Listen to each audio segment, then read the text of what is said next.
I take it we're waiting for a few more people to join, and then the moderator will give invitations in French.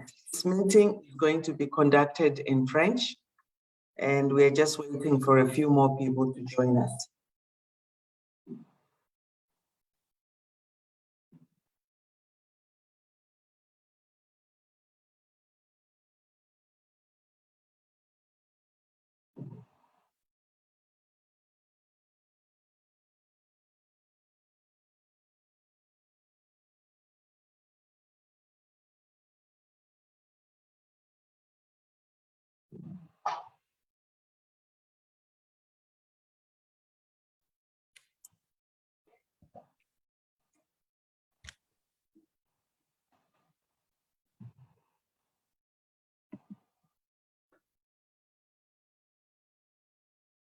Can we start at 5 minutes past the hour, please?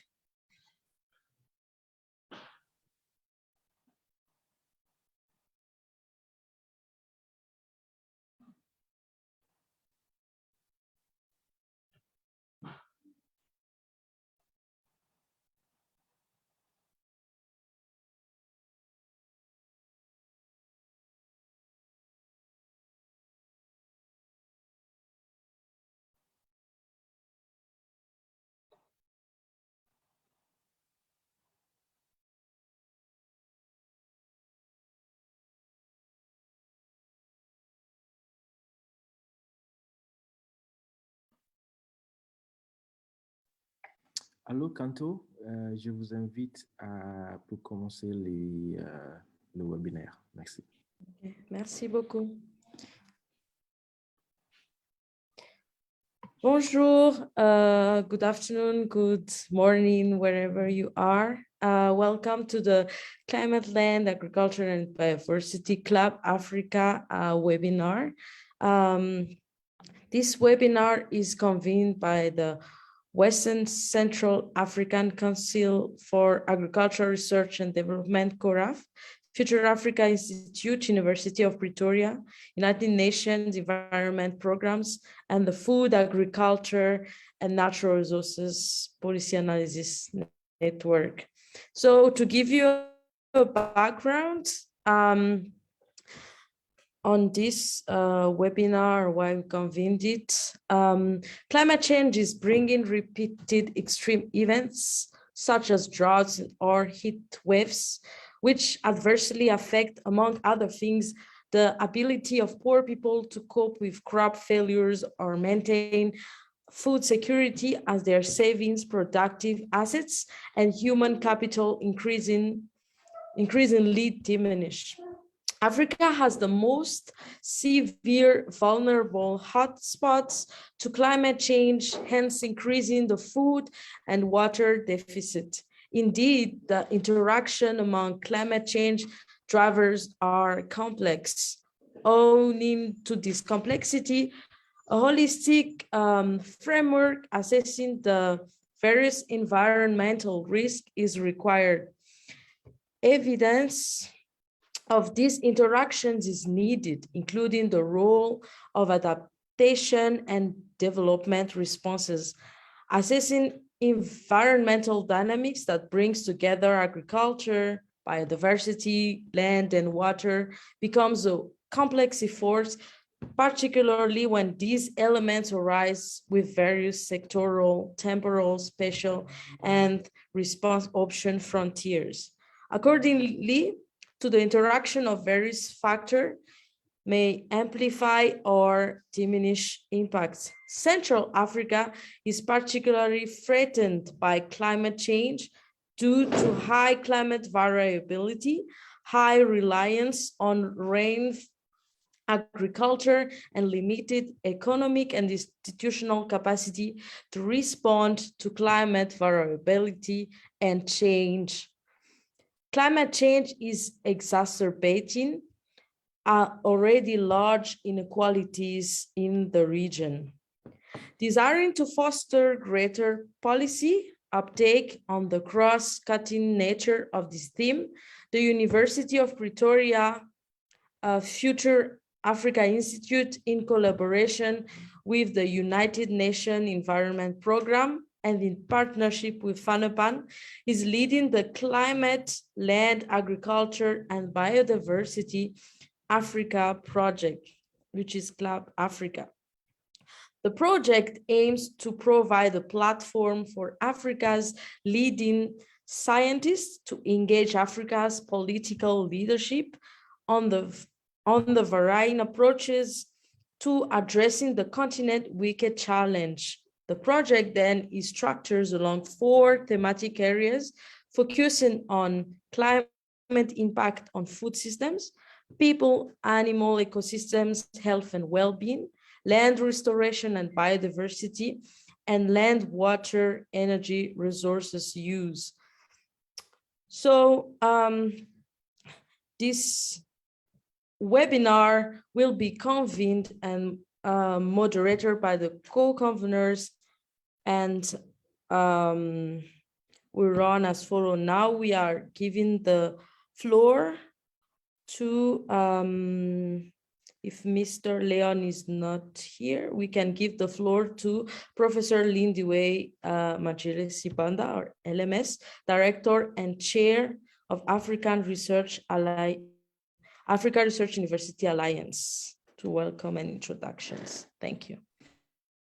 Thank you very much, Mrs. Canto. In fairness to our French-speaking colleagues who are on this call, I'll just request that you do an overview, a pitch, Canto, of what you have read out in English. You don't have to read everything, just say the objectives and the title. Over to you, Canto.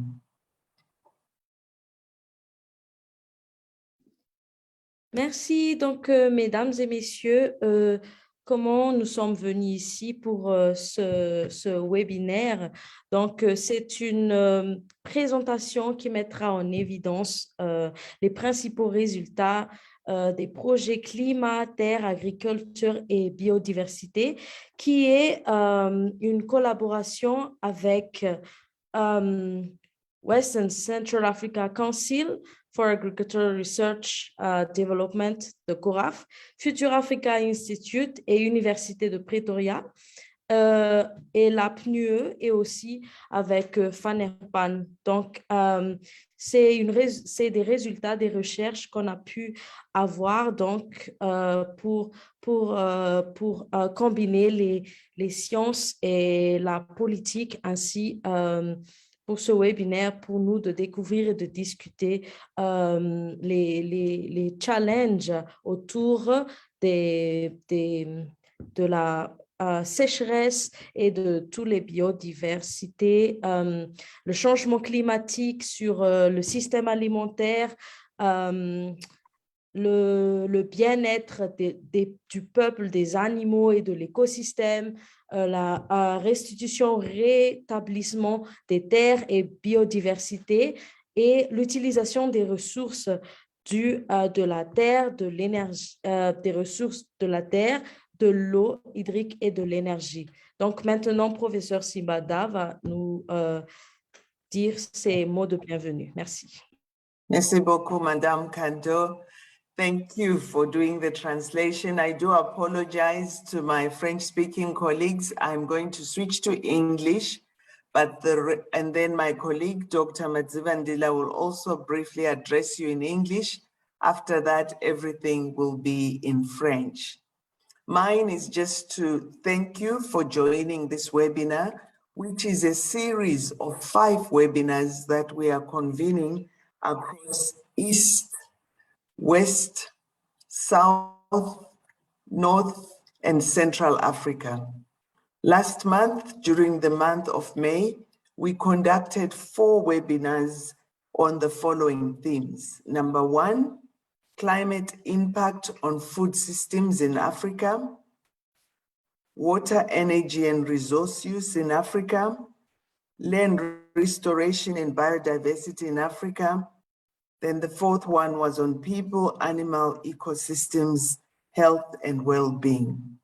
The whole objective of these webinars was to gather knowledge from our own African participants across farmers, scientists, researchers in different fields, policymakers, the youth, women, and all the practitioners, with the objective of finding out what are the innovations that Africa has known about and has labeled indigenous knowledge and has not taken time to scale up. Another question that we were addressing was, what can we learn from each other, both within the 4 sub-thematic areas and in the different regions? We brought together a team of scientists who packaged the knowledge into what we call thematic working papers. These thematic working papers were presented in May, and during those presentations, we received inputs and comments from partners who felt obliged to make a contribution. We then incorporated these contributions and summarized the 4 thematic papers into 4 one-page thematic policy briefs. Our intention in June, as we move into the regions, is to take a deep dive into each region and find out how the packaged policy briefs resonate with what is happening in the region. Last week on Friday, we engaged in the Southern African region, SADC. This week, we are going to cover all 4 remaining regions, which will be East Africa, West Africa, North Africa, and indeed today's webinar, which is covering Central Africa.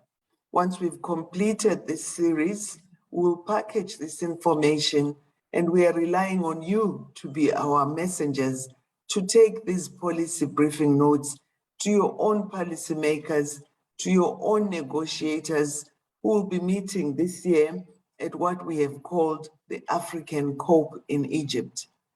It is our opportunity as Africa to attract investments into scaling up these innovations that we have kept in the backyard, but we need to promote, upscale, and make sure they have a conducive policy environment that will promote the uptake.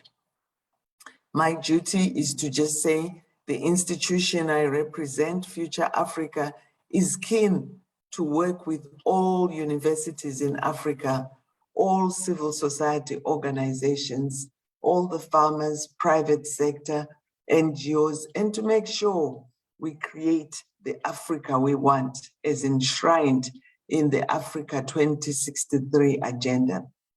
We believe at the University of Pretoria Future Africa campus that all this will require cutting-edge researchers from Africa who can address these wicked problems that have been created by climate change. This is a journey. Anyone can be a member of CLAB.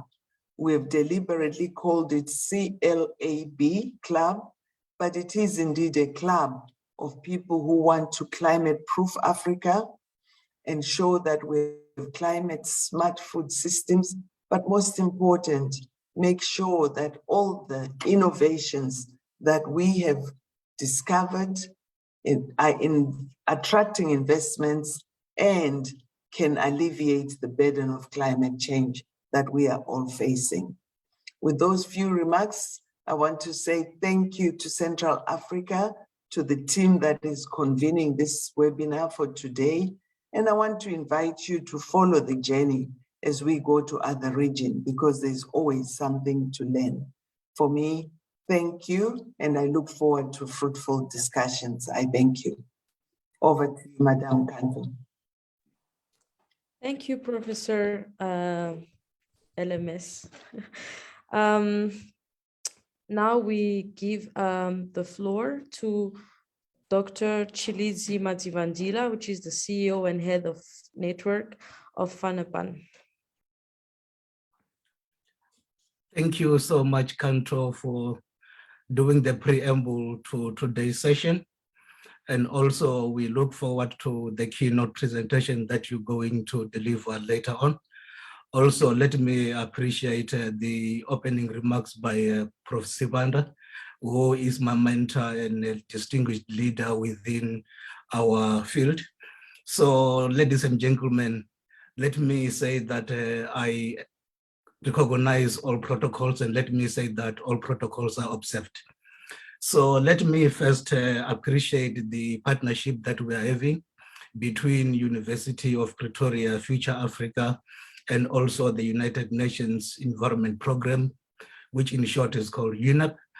And also, I really appreciate the colleagues from FANRPAN for being part of this timely initiative. So these three organizations are in this strategic partnership and in collaboration with other like-minded organizations to lead what we are saying here is a nexus between climate, land, agriculture, and biodiversity. And Prof. Sibanda already then have elaborated more in terms of what do we seek to achieve under this CLAB Africa project initiative. But let me, in my opening remarks, then highlight three things that for me are outstanding about the CLAB Africa project. And this is preambled on the premise that there is a disconnect between research or science-based evidence and practice and policy making. These three things are one, that through research-based evidence, what we are seeking to do here is to support the arguments of African states and development institutions in their various negotiations and policy framework discussions. So this is an intent that we are highlighting, and we are serious about delivering on that. Number two, we are about to provide a platform for Africa leading scientists to engage with the political leadership. More often than these two spheres, they operate in a disconnect fashion or manner. So what we are trying to do now is to stimulate a dialogue between these constituencies that we are seeking to support. Number three, through the thematic and regional statements on the CLAB and nexus issues, we are hoping to foster greater policy cohesion at different scales. And by cohesion, we are saying that this project is seeking to bring about catalytic solutions to make sure that we are moving from rhetoric to implementation. And these scales are at national, regional, continental, and at global. So we are trying to make sure that bottom up, we are building this evidence, but the most important platform that we're going to leverage, like Prof said, is the Egypt COP, which for Africa is very important. The one thing that I need to underscore here is that this project is intentional, and we are hoping that the solutions that we are bringing here are catalytic. And in summary, what we are seeking to do here is to ensure that the translation of the CLAB nexus evidence informs practice, decisions, and policy, but more importantly, for a meaningful transformation and wider impact. So let me finish by explaining a bit in terms of who FANRPAN is. FANRPAN is an autonomous multi-stakeholder policy and a network with a mandate to coordinate agriculture, food and natural resources policy research, number one. Number two, building the capacity of both individuals and institutions within the FANA sector. But most importantly, as number three, then to make sure that the research evidence generated is talking to policy and practice. And we do that by making sure that we provide a platform to allow police advocacy and to allow a dialogue. And this we do to make sure that we are starting not just to inform policy and decisions, but we start to influence them. That said, Prof and Kanto, I really appreciate the platform that is provided to FANRPAN. What we are here for is to ensure that the work that we are doing or delivering is co-created, is co-implemented, and also is co-assessed with the stakeholders that we are here to serve. So as FANRPAN, we really appreciate the partnership. What we are seeking to do here is to make sure that we don't go on this alone, but we are bringing other like-minded organizations to make sure that the work that we are doing is implemented in a coherent and coordinated manner. Thank you so much, Kanto, and I wish us a fruitful deliberation during the session. Again, my apologies for not delivering my opening remarks in French. However, I believe that Kanto, you can summarize in terms of what I've said with regard to the work that FANRPAN is doing. Over to you. Thank you, TM. That will be covered on the presentation, the following presentation as well, which will be in French.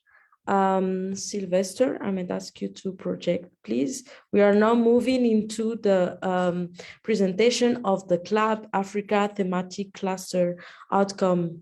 Nous allons maintenant donc procéder aux résultats de chaque thématique groupe du projet CLAB Africa.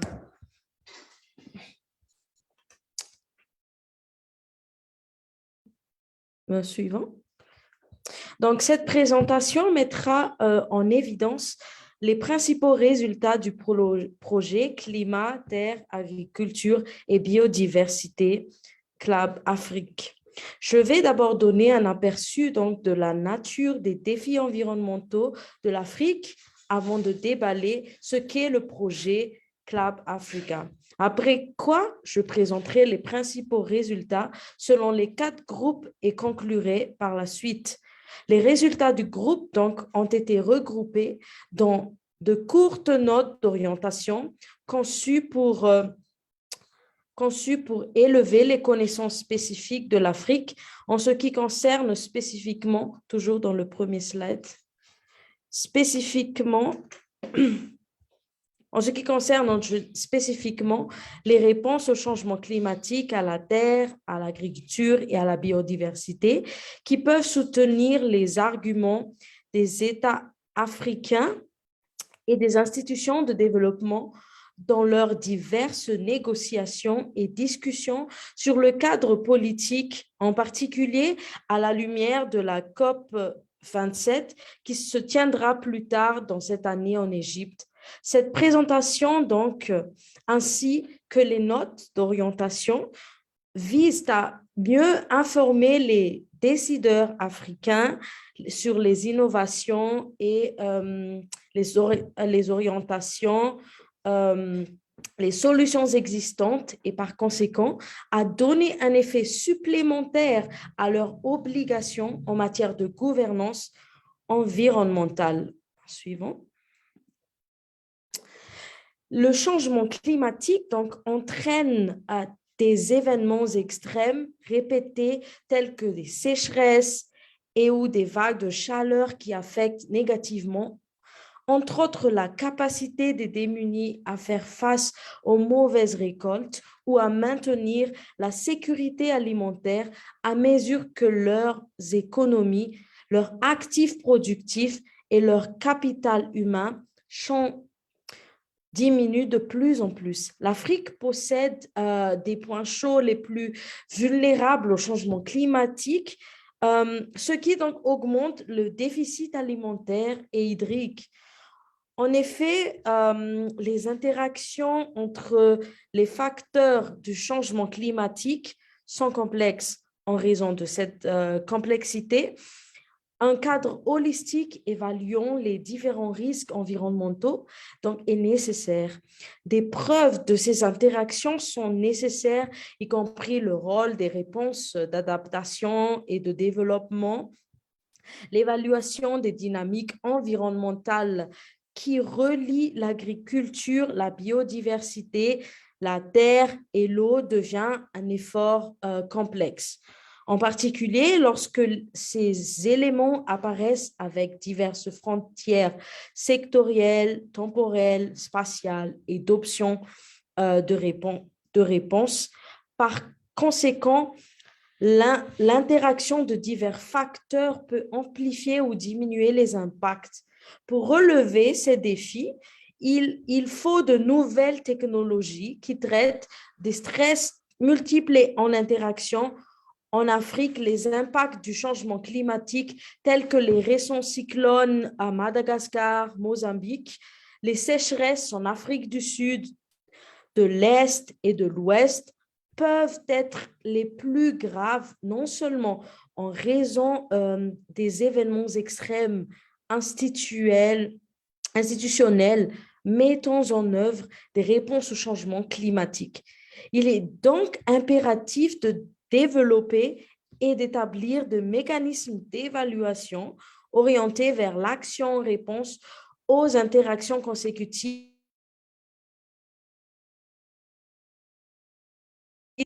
La prise en compte donc de ces multiples complexités est nécessaire pour les évaluations chargées d'informer les gouvernements nationaux sur les politiques en matière de changement climatique. Donc, le projet CLAB Africa ou CLAB Afrique, donc la relation entre le changement climatique ainsi que la biodiversité et les services écosystémiques ainsi que la gestion des terres, de l'eau et de l'énergie constituent les fondements du développement durable et du bien-être humain. Le projet CLAB Africa a été conçu par Future Africa est généreusement soutenu, comme je l'ai dit, par l'ambassade française, l'Agence française de développement AFD, la Fondation Bill et Melinda Gates et le PNUE. FANRPAN étant une plateforme de rassemblement, tout compris unique pour les dialogues politiques réunissant différentes parties prenantes.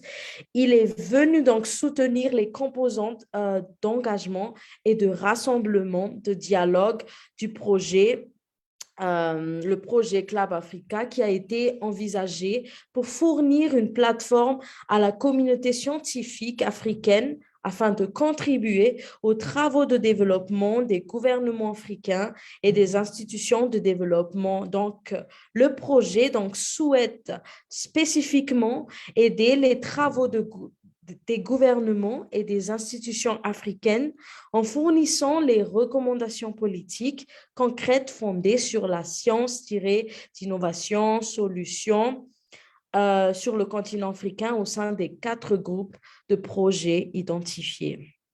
Suivant.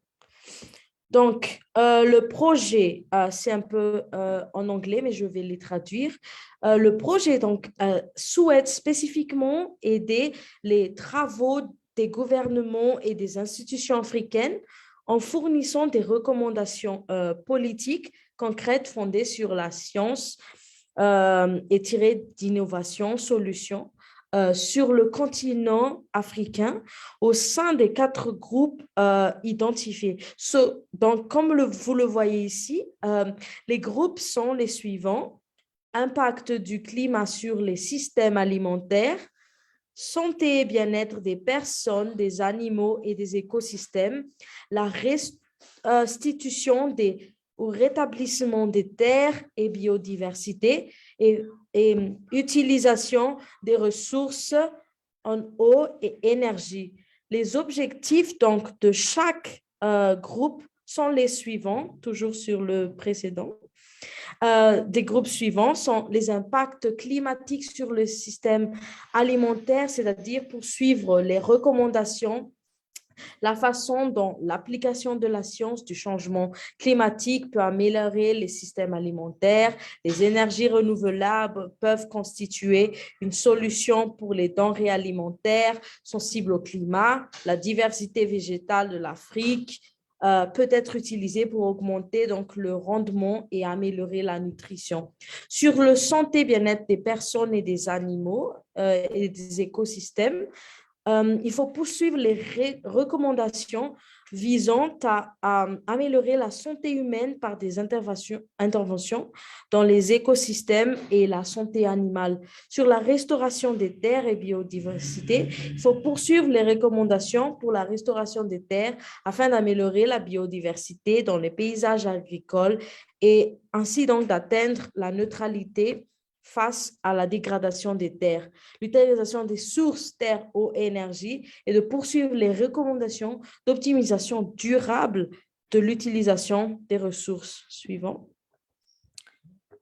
Donc, les effets du changement climatique sur les systèmes alimentaires constituent une menace importante pour les efforts déployés pour pour réduire la pauvreté, les cadres de gouvernance de l'Afrique au niveau régional et sous-régional sont généralement solides en ce qui concerne les dispositions expresses ou implicites nécessaires pour lutter contre le changement climatique et ses impacts.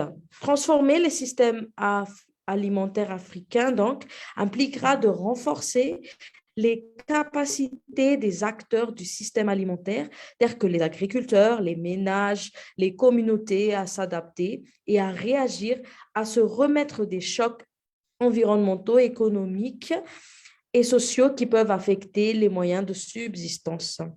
Suivant. Donc, les résultats du groupe concernant l'impact des changements climatiques sur les systèmes alimentaires, donc les principales recommandations stratégiques sont d'améliorer les stratégies d'investissement financier robustes qui incluent la participation du secteur privé afin d'accélérer l'adoption de l'agriculture intelligente au climat, aussi de documenter et intégrer les systèmes de connaissances autochtones à d'autres systèmes qui sont les systèmes de connaissances afin de transformer les systèmes alimentaires et d'améliorer donc le développement durable dans le contexte des changements climatiques. Aussi, une des recommandations de promouvoir les pratiques agricoles, de créer des systèmes alimentaires régénératifs, de mettre en œuvre des solutions d'adaptation telles que les cultures tolérantes à la sécheresse, aussi de promouvoir l'adoption des mesures de perte et de gaspillage alimentaire en établissement, en renforcement des partenariats qui tirent entre les parties des meilleures pratiques sont adaptées aux conditions locales. Suivant. Donc, le résultat concernant la santé et bien-être des personnes, des animaux et des écosystèmes, l'approche One Health ou une seule santé exige une collaboration entre les trois secteurs indépendants, la santé animale, la santé humaine et les écosystèmes afin de prévenir et de détecter et de réagir aux menaces de maladies. Les ministres africains de la santé et de l'environnement ont fait preuve d'un engagement précoce en faveur d'une seule santé lorsqu'ils ont signé la déclaration de Libreville lors de la première conférence interministérielle sur la santé et l'environnement en 2008. Par la suite, donc, ils ont approuvé un plan d'action stratégique de 10 ans visant à intensifier les interventions en matière de santé et d'environnement en Afrique 2019 à 2029. Suivant. Donc, sur le résultat, le lien entre les animaux et le bien-être des écosystèmes a un impact significatif sur la santé et le bien-être des personnes.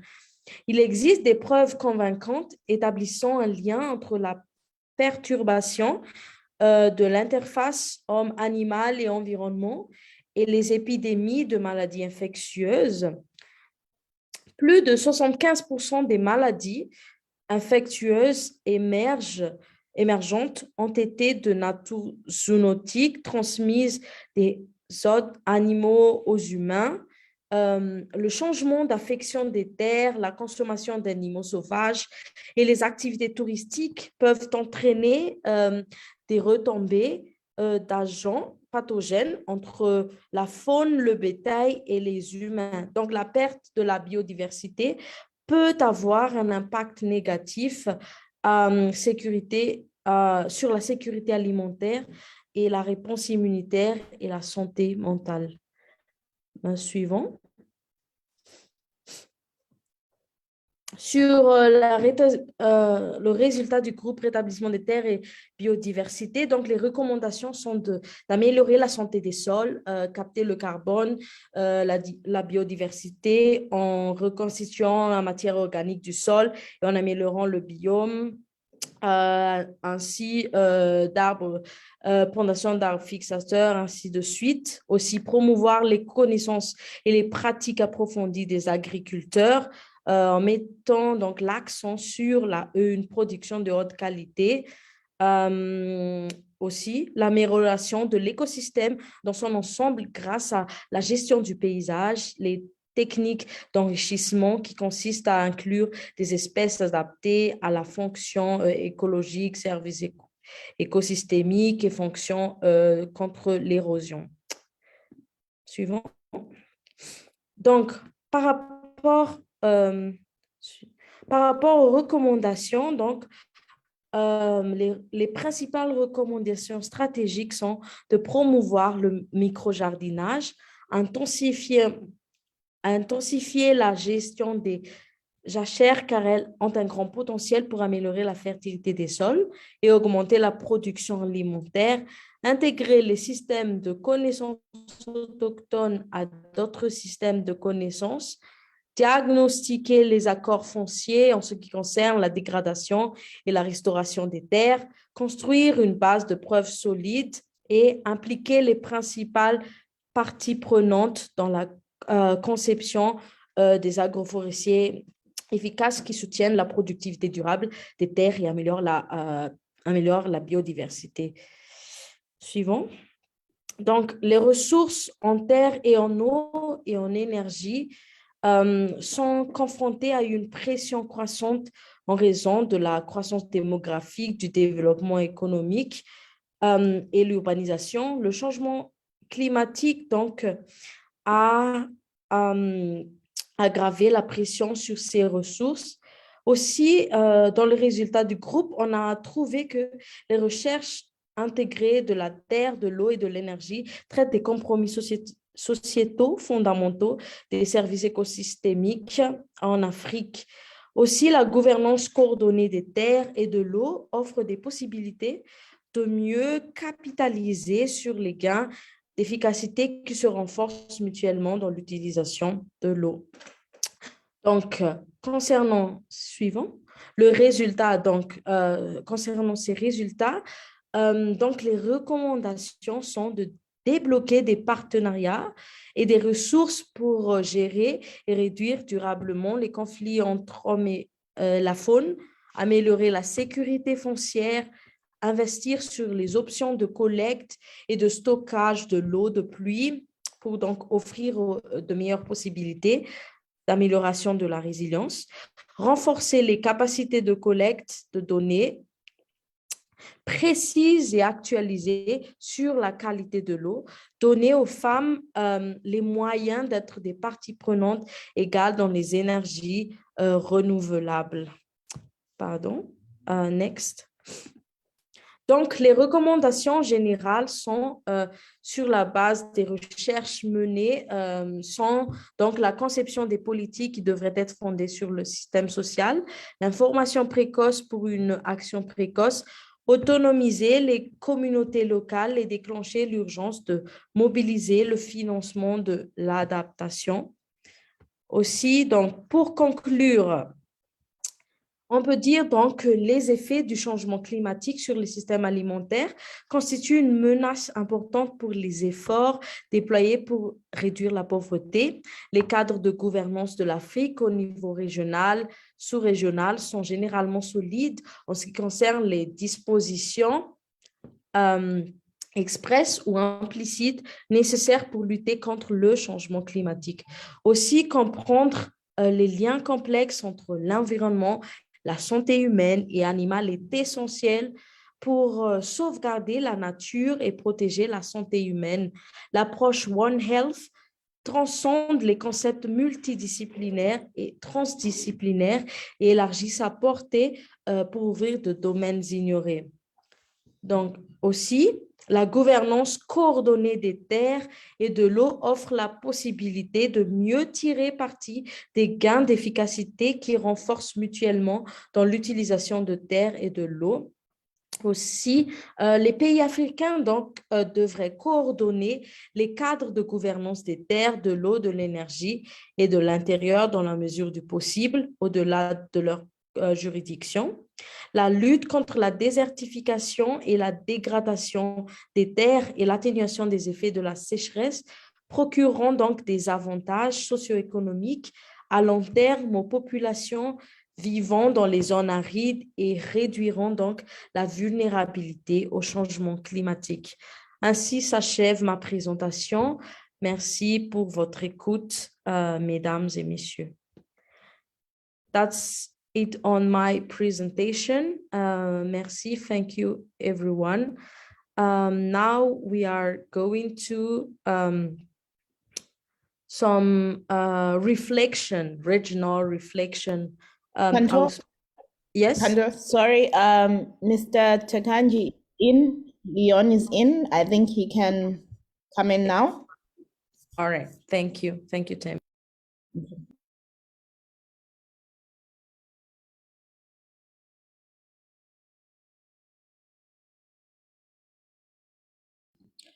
Over to you, Leon.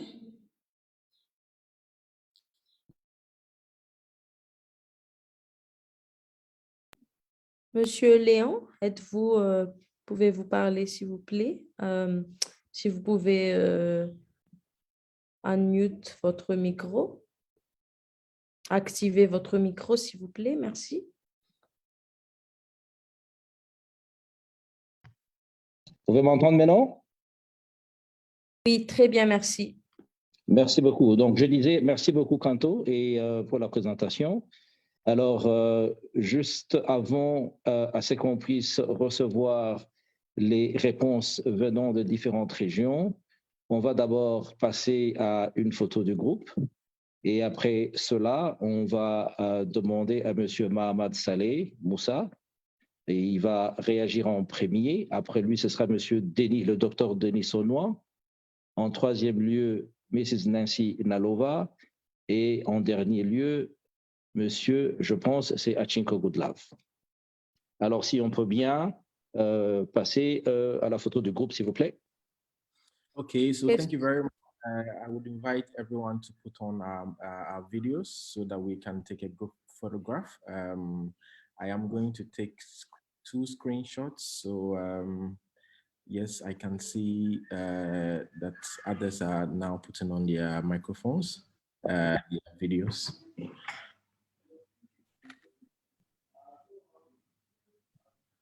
Okay, thank you very much. I am going to take now.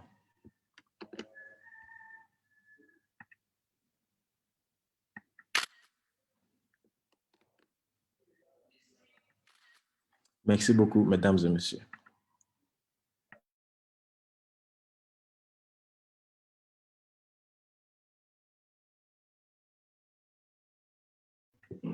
Monsieur Léon, vous pouvez continuer. Oui, je suis là. Merci beaucoup, c'est un plaisir. Alors, on va continuer, comme je l'ai dit tout à l'heure. On commence par Monsieur Mohamed Saleh Moussa. Vous avez la parole, s'il vous plaît. Ok, bonjour à tous. Et merci bien pour cette opportunité qu'on puisse s'exprimer sur cette thématique assez importante et assez à jour. Moi, c'est Mohamed Saleh Moussa. Je suis de nationalité tchadienne et je réside en Niamey, au Tchad. Je suis membre de la coopérative Smart Village. Smart Village, qui est une coopérative agricole qui est dans le domaine de l'accompagnement des femmes et des jeunes en milieu rural, dans le domaine du renforcement des capacités, l'autonomisation, en entrepreneuriat vert. Et nous avons mis en place un incubateur qui s'appelle Sahel Green Hub. Et je suis le hub manager de l'incubateur Sahel Green Hub. Donc, ça, c'est la première structure que je porte. Et avec Sahel Green Hub et Smart Village, nous travaillons dans le domaine de la promotion de l'agriculture. La promotion de l'agriculture et en rapport beaucoup plus avec la technologie. Donc, nous développons des outils technologiques qui permettent de faciliter aux agriculteurs pour mieux rentabiliser leur activité et aussi pour faire un peu moins de pression, comme on le dit, sur le sol, sur la terre, ainsi de suite. Donc, en quelque sorte, nous faisons la promotion d'une agriculture pérenne et durable qui respecte l'environnement et aussi qui s'adapte aux effets néfastes des changements climatiques. Parce qu'aujourd'hui, on sait bien que la pression climatique sur l'agriculture fait perdre énormément aux petits agriculteurs et surtout les couches vulnérables dont on connaît dans le monde rural, ce sont les femmes. Donc, les changements climatiques ont double pression, d'abord sur les systèmes agricoles et aussi sur le peuple autochtone et la population du monde rural. Donc, c'est ainsi on se positionne comme une force de proposition de solutions et des alternatives pour permettre à ces agriculteurs, à ces populations du monde rural de pouvoir mieux au changement climatique. Donc, ça, c'est un peu avec Smart Village. Et je suis aussi le coordonnateur pays de Global Climate Smart Agriculture Youth Network, qui est aussi un réseau mondial qui fait dans la sensibilisation, l'accompagnement pour une agriculture intelligente face au changement climatique. Donc, Global Climate est aussi une force de proposition, des solutions, une force d'accompagnement, de renforcement des capacités, de sensibilisation dans les domaines de l'agriculture et à trait direct avec les changements climatiques. Et je suis aussi le coordonnateur coordonnateur régional Afrique centrale de l'Alliance mondiale pour une agriculture intelligente face au climat. Donc, c'est qui est aussi un créneau et un canevas d'orientation des différentes actions et les bonnes pratiques pour une meilleure agriculture répondant aux exigences mondaines dont elle fait face aujourd'hui. Donc, globalement, c'est un peu ça, les structures dans lesquelles je suis et ce que nous faisons de façon concrète sur le terrain. Merci beaucoup. Merci beaucoup, Monsieur Mohamed Saleh Moussa, pour votre intervention. Maintenant, nous allons donner la parole au docteur Denis Sonois. Vous avez la parole, s'il vous plaît.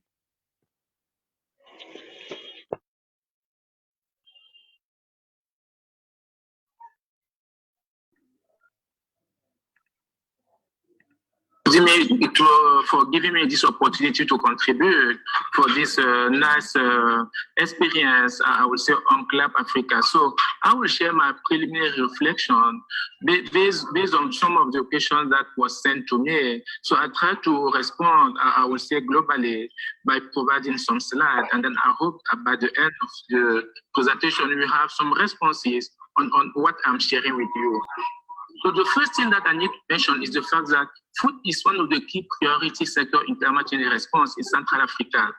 Because I remember, some years back when we were starting, working on forest and adaptation in climate change in Central Africa, which was at the time one of the first activity on climate change adaptation in the Congo Basin.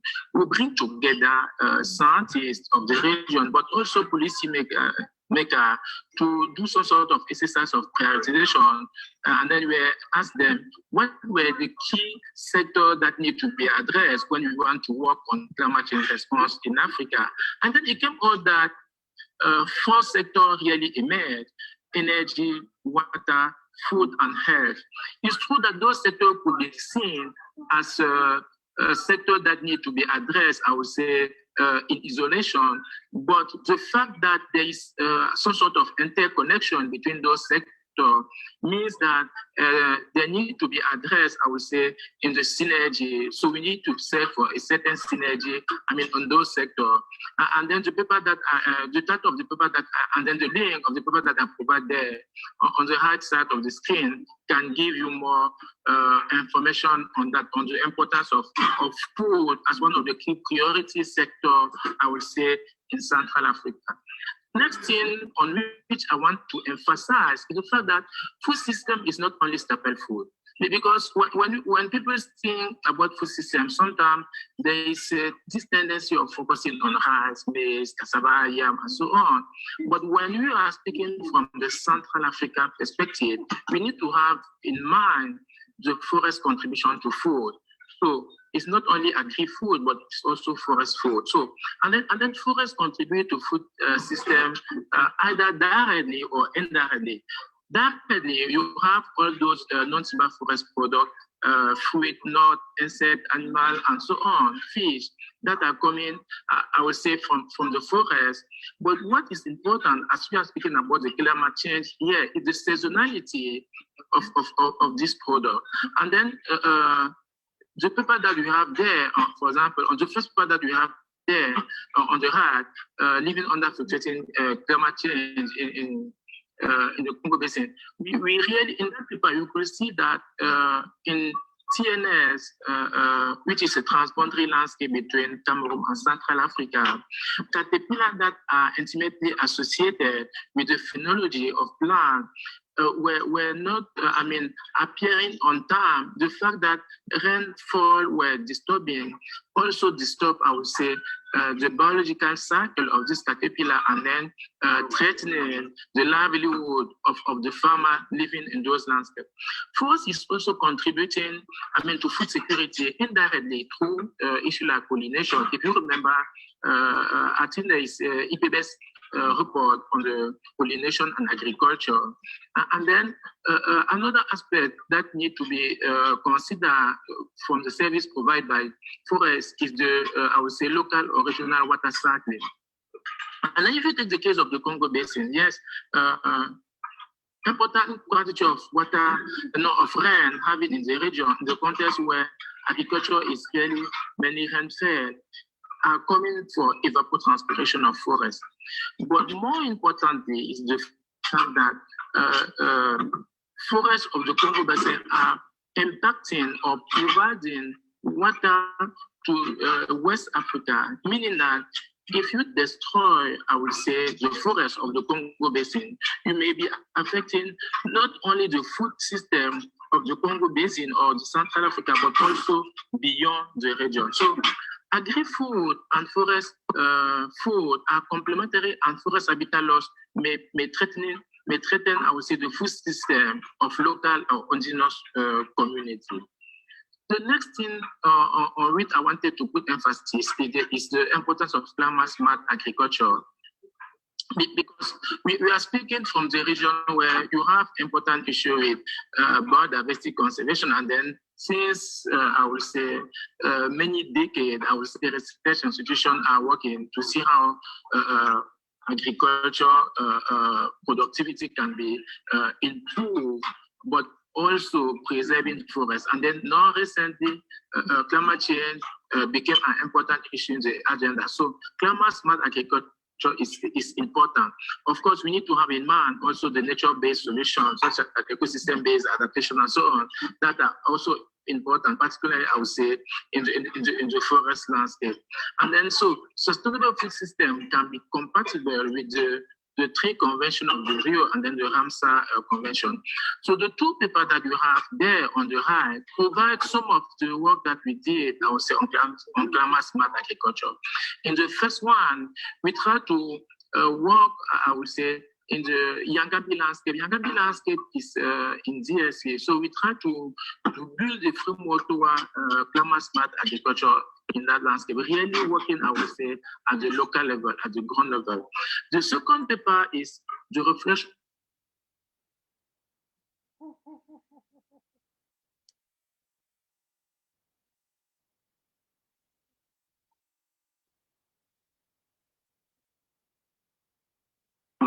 Agriculture policy. So climate-smart agriculture have an important role to do when we are speaking about food security in Central Africa.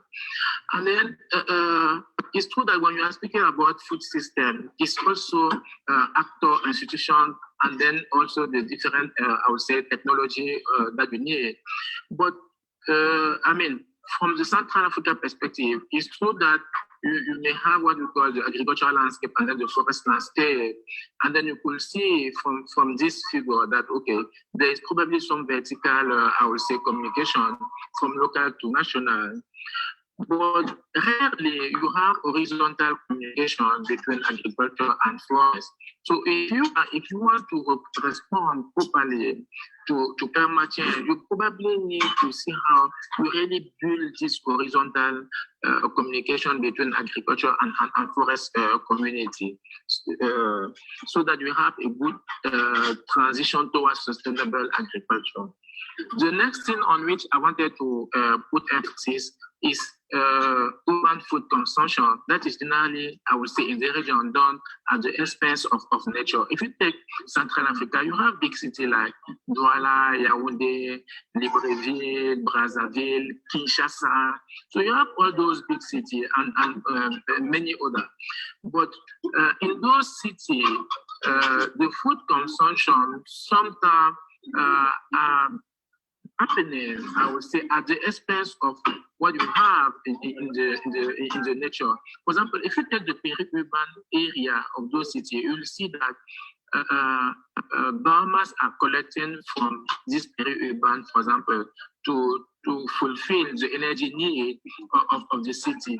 So what we did here is that we share with you one of our recent papers where I would say at the fringe of Douala, we have an island called Manoka. And then what we realized was that biomass are harvested, I would say, in Manoka to fill the gap of energy in Douala in many ways.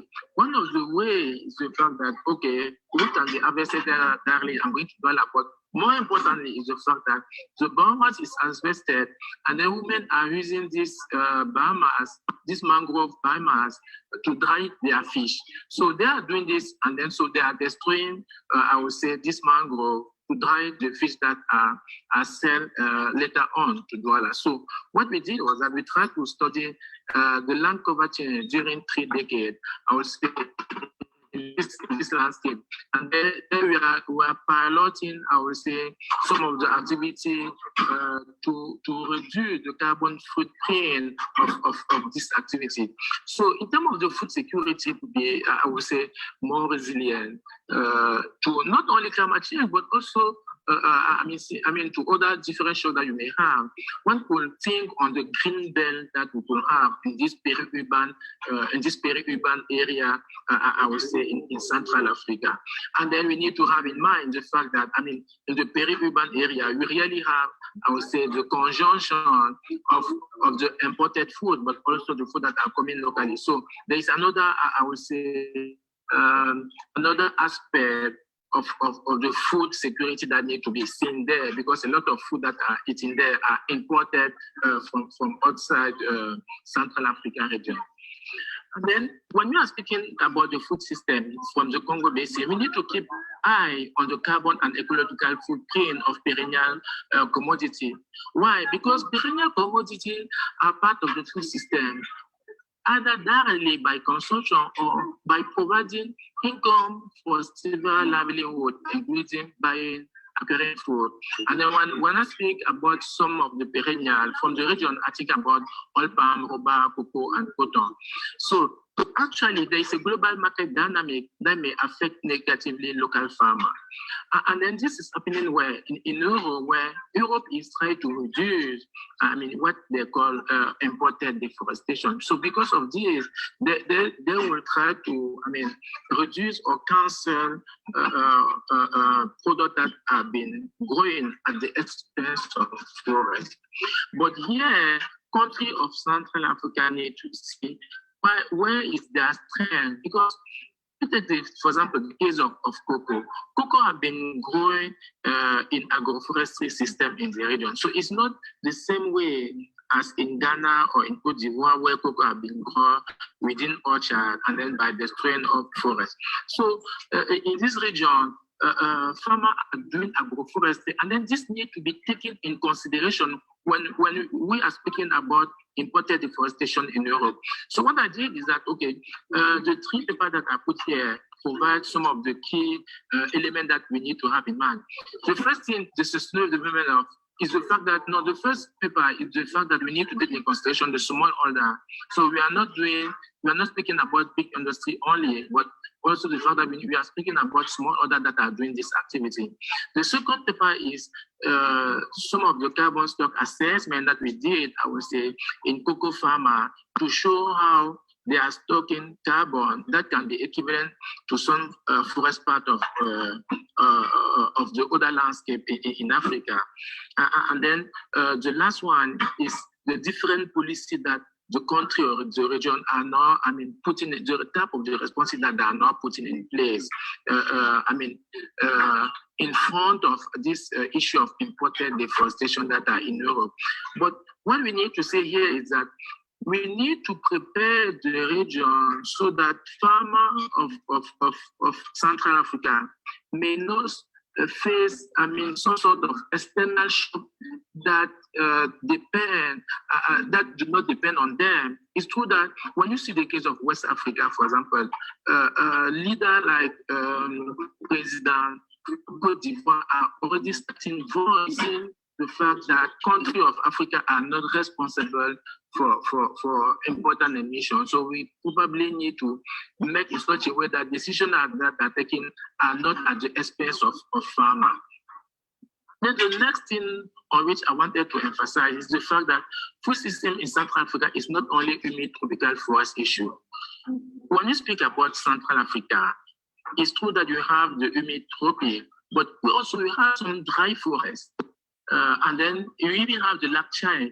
And if you take the case of, let's say, lactate, for example, I think you are aware of the different tension that recently happening between, I would say, fisher and then pastoralists around water. And then this is something that is happening seasonally. So it means that if climate were worsened, then this situation would be catastrophic. Imagine that you're having conflict around water between those who want to fish and then those who want to bring their animal there to drink those water. I think we need to have this difference in mind. And then I put the map of the agroecological zone of Cameroon to give an illustration on how within each country you have, I would say, different agroecological aspects that need different agroecological regions that need to be taken in mind.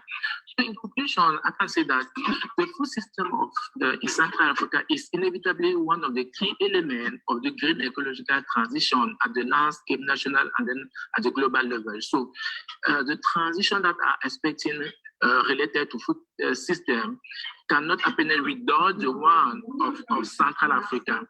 Forestry and agroforestry are intimately linked to the food system in Central Africa. And then the food system needs to be seen not in isolation from other sectors. So it needs to be seen as integrated to the other sector. And then climate smart agriculture has the opportunity to allow proper responses to climate change. And then the early consideration of food and related issues in the NDC and other climate policy, like NAPA, RED, need to be strengthened by investment in research, climate finance, and intersectoral coordination. So I put also, as usual, some of the publication underline this. The first one is really a book, really understand, I would say, climate change and then the forest of the region. And then the next one is really focusing only, I would say, on agriculture and then understanding the driver of climate risk in agriculture. And then the last one is to show how research in innovation can reduce pressure on forests.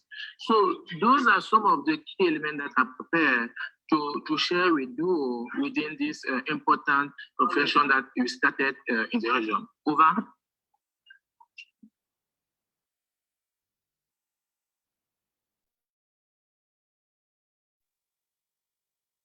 Hello? Hello? Oui, je pense que la présentation est terminée, monsieur. Oui, merci beaucoup. Et si j'ai bien compris, c'était un recording. Toutefois, nous allons dire merci au docteur Denis Sonnois. Et présentement, pour aussi que l'on puisse rester dans le time, On va donner la parole à un instant, à Madame Mrs. Nancy Nalova. Vous avez la parole, s'il vous plaît.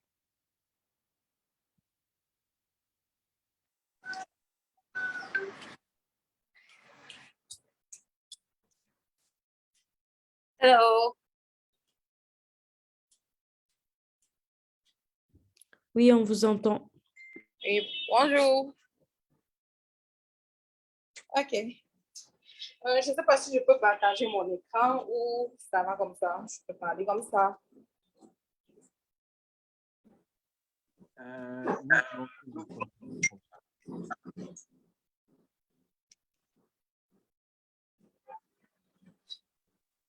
Vous pouvez bien partager votre écran, s'il vous plaît. OK.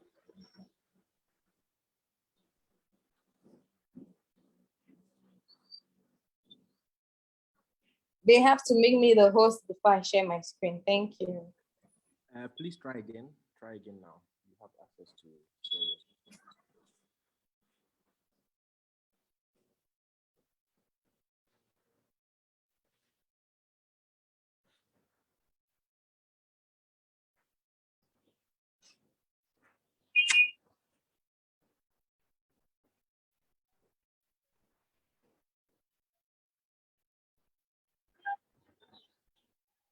For the sharing, you need to be co-host.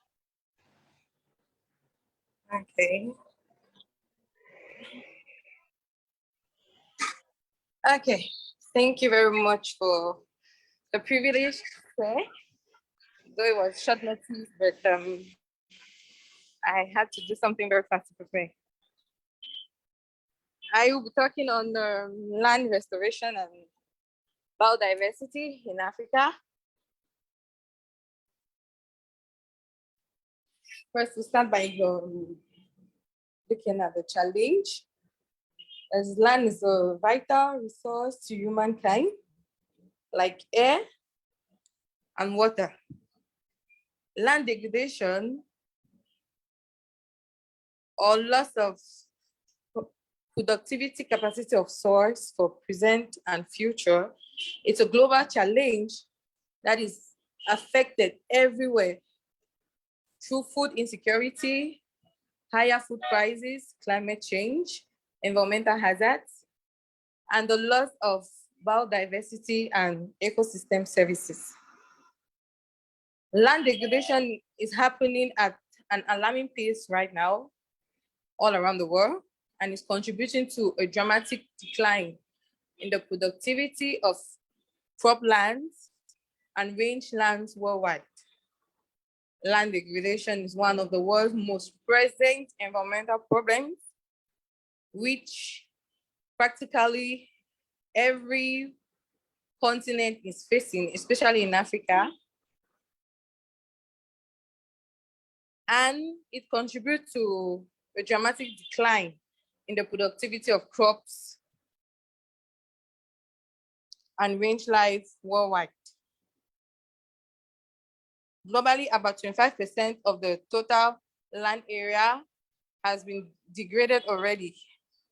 When land is degraded, we have effects like soil, carbon, nitrogen is being released into the atmosphere, making the land degradation one of the most important contributions to climate change, since we have a lot of carbon being released in the soil. Science recently warned that 24 billion tons of fertilizer was being lost per year, largely due to unsuitable agricultural practices, and also 95% of the land area covered became degraded by 2050. Will become degraded by 2050.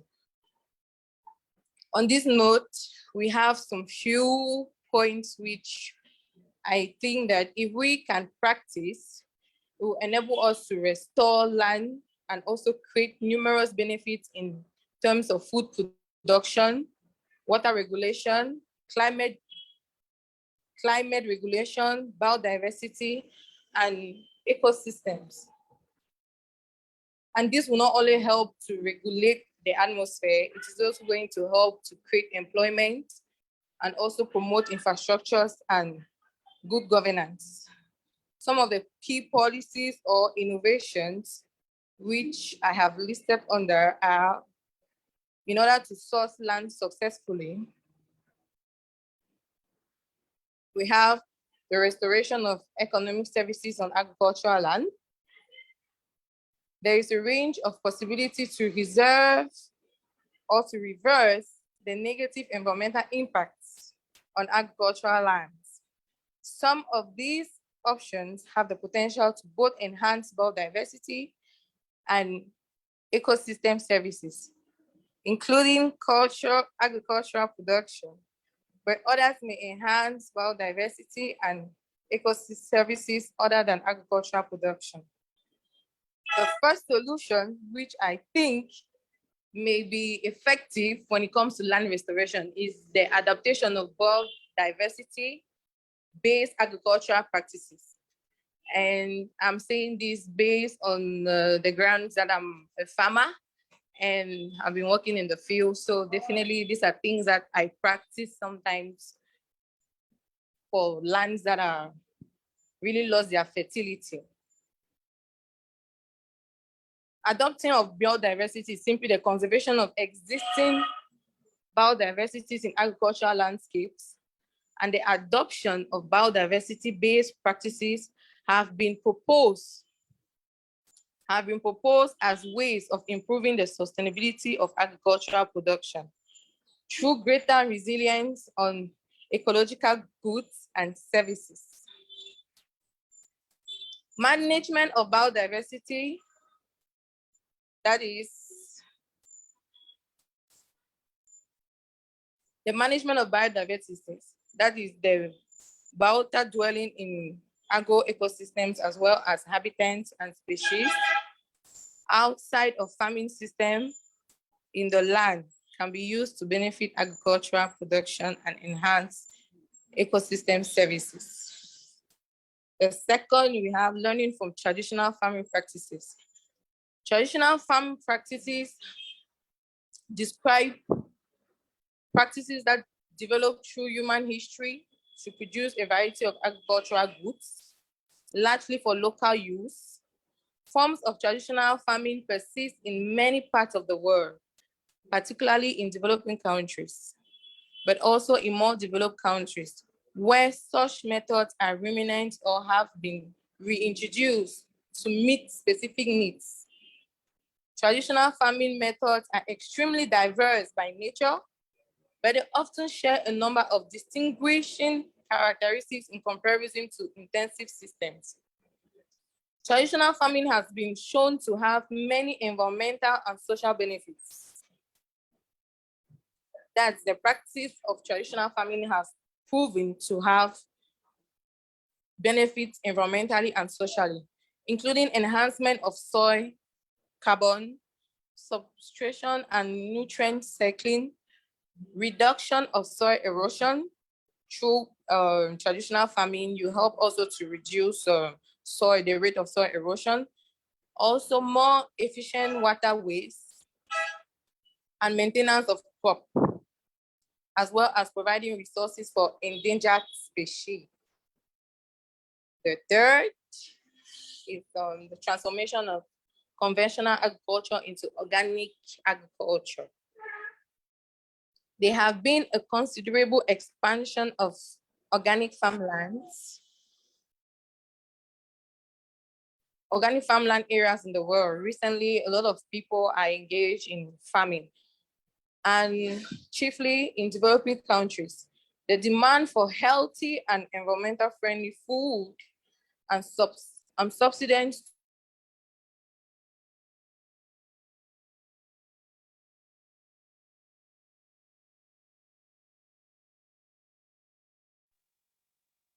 Miss Nancy, you still there?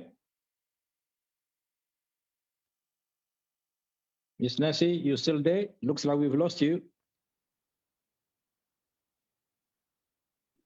Yeah, looks like.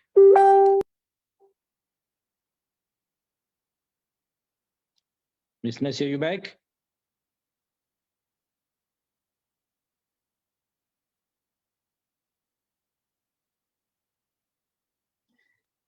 I saw a message flicking on my screen that she's low on battery. I'm not sure if that's the problem. Unless if she's back, maybe we can switch to Mr. Achinko Godlove, and as and when Ms. Nancy returns, and if we still have a bit of time, maybe we can get back to her. So, si Monsieur Achinko Godlove est disponible, vous avez la parole, s'il vous plaît.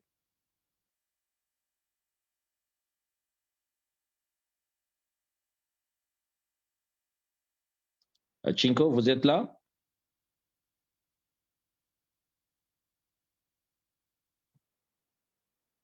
Achinko Godlove, vous n'êtes pas là?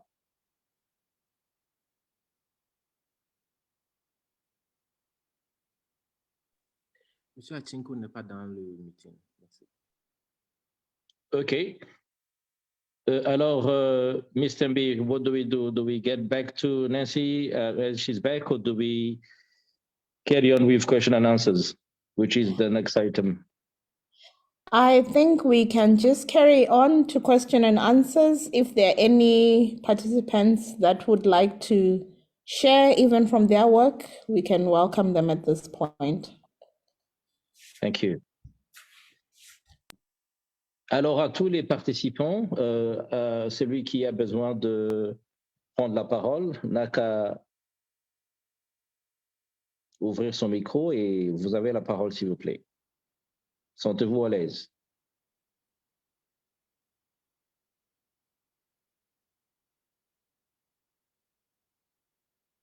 Nous avons à peu près 10 minutes pour les questions et réponses, mais je constate aussi que nous avons déjà dépassé de 19 minutes.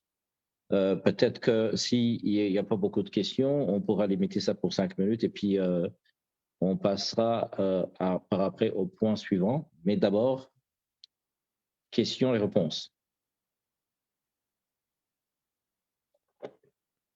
Je pense que M. Abakar veut poser une question et il a son main. Il n'a qu'à prendre le micro. Il a le micro, s'il vous plaît.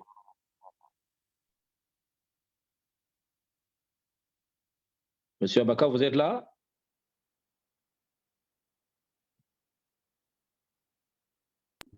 Son micro est activé, mais je n'entends rien. Oui, son micro est activé, oui, je vois ça. Est-ce que vous m'entendez? Oui, on vous entend maintenant. Voilà, merci beaucoup. Merci pour les organisateurs. Je disais, je suis Abakar Mohamed, je suis le chef de service agriculture, alimentation et nutrition au niveau de la commission de la CAC, qui est la communauté économique des États de l'Afrique centrale, qui regroupe 11 États au niveau de la CAC. Et c'est avec plaisir que j'ai pris part à cette réunion pour suivre l'ensemble des présentations, même si la dernière présentation a été interrompue certainement pour des questions de défauts technologiques, puisque souvent c'est ça les réunions virtuelles, les connexions nous lâchent quelquefois en plein vol. Donc vraiment, je voudrais remercier les organisateurs pour avoir initié cette importante rencontre. Moi, ma question, c'est vraiment de savoir quel est le rôle que nous pouvons jouer, puisque d'après les deux présentations que j'ai suivies, il y a quelqu'un qui est venu du Tchad, d'autres viennent des autres États membres de la CAC. Donc, je voudrais savoir vraiment quel est le rôle que la communauté économique régionale comme la CAC peut jouer dans le cadre de ce programme-là. Merci beaucoup.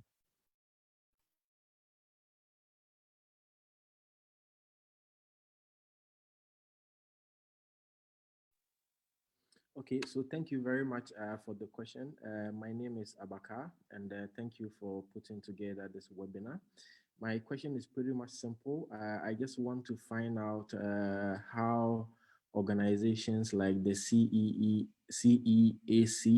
which I am part of, can come on board and be part of this CLAB Africa project. Thank you.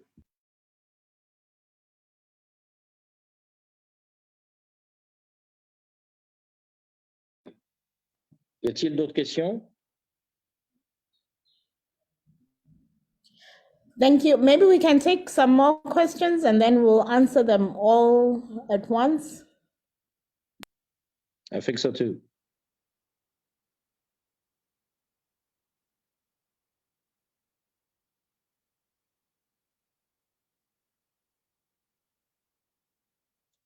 Y a-t-il d'autres questions?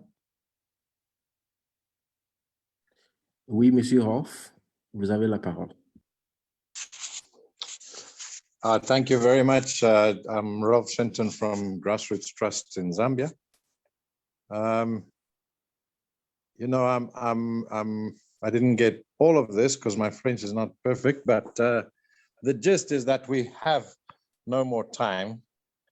We have to make some real big changes in management, and we have to make all those changes move in the right direction if we're going to avoid, you know, some pretty disastrous situations and tipping points. What is the framework we're using to make decisions?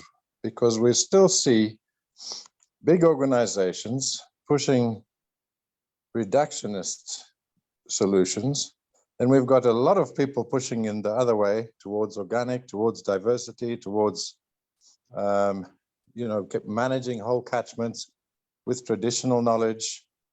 And we seem to be pulling in two directions. Where are we on this? How do we make decisions? How do we screen ideas and say that doesn't work? That's not taking us in the right direction. Something like GMO, I see Zambia is really being pushed now to have GMO. And, you know, basically the whole of Zambia is saying we don't want GMO. We've never wanted GMO. We didn't want GMO in the first place. But there's a huge amount of pressure from AGRA and others for us to adopt it. How do we make sure we have the right technology and that we're pushing all in the right direction? Thank you. Thank you, Rolf. Good question. Thank you. Any more questions?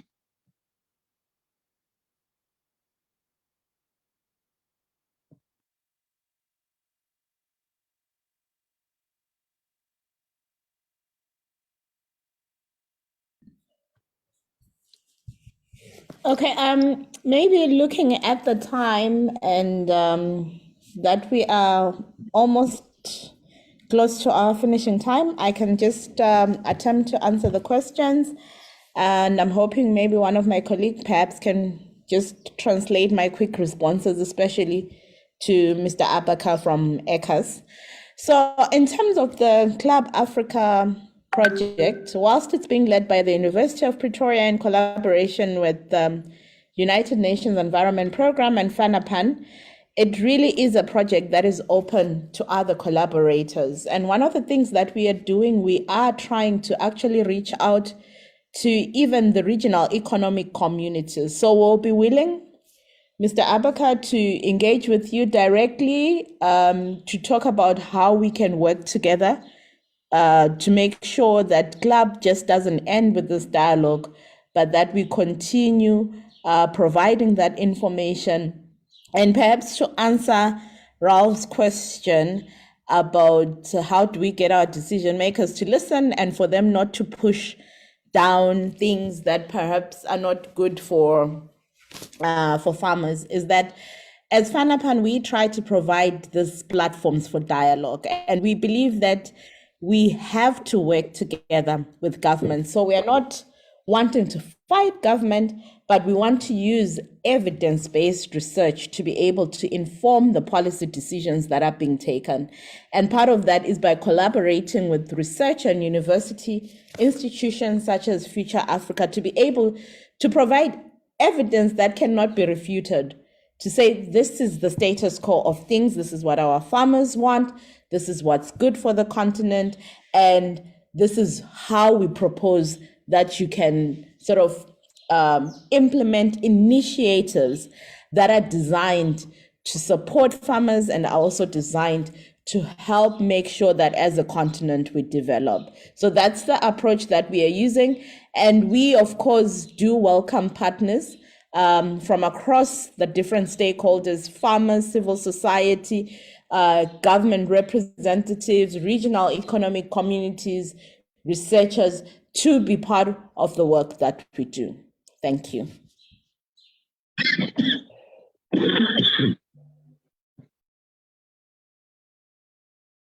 I will try to translate. Monsieur Abakar, donc ce projet est ouvert pour tous les collaborateurs. Nous-mêmes, nous essayons d'avoir beaucoup plus de partenaires comme la communauté économique régionale et nous serons plus que ravis de travailler avec vous en collaboration sur ce projet. Merci.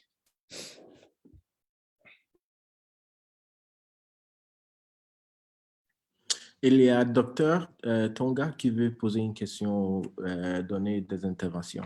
Merci. Hi, sorry, I will speak in English. I've just started to learn French. My contribution is that if we want really to make change, we need to start listening to farmers. We need to start working with farmers from the beginning. We need to ask farmers what they are looking for and try to get what they are currently doing to adapt to the challenges that we have, including climate change, then work from that point onwards, working together with them. Because I think the current approach is like with very few scientists assume that farmers are scientists themselves, are like they're researchers. So we go to them and say, this is what you can do, this is what you can do, and we listen very little to what they're actually doing to adapt to the changes that they are facing as the farmers in the light of climate change. Thank you.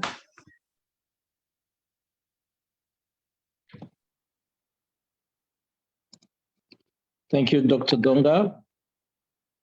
I am told that Chinko and Nancy are back. On aura certainement à déposer tout ce qu'il y a comme présentation, questions et réponses. Je devine que Madame Tembi aura besoin de toute cette documentation-là.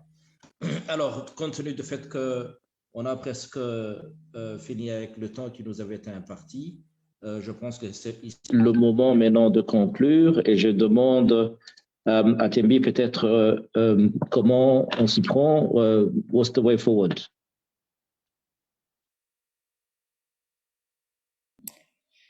Thank you, facilitator. Thank you to everybody that has participated in this dialogue, this conversation that we have had, and thank you to the presenters as well. I think we have really had some rich information that has been shared today.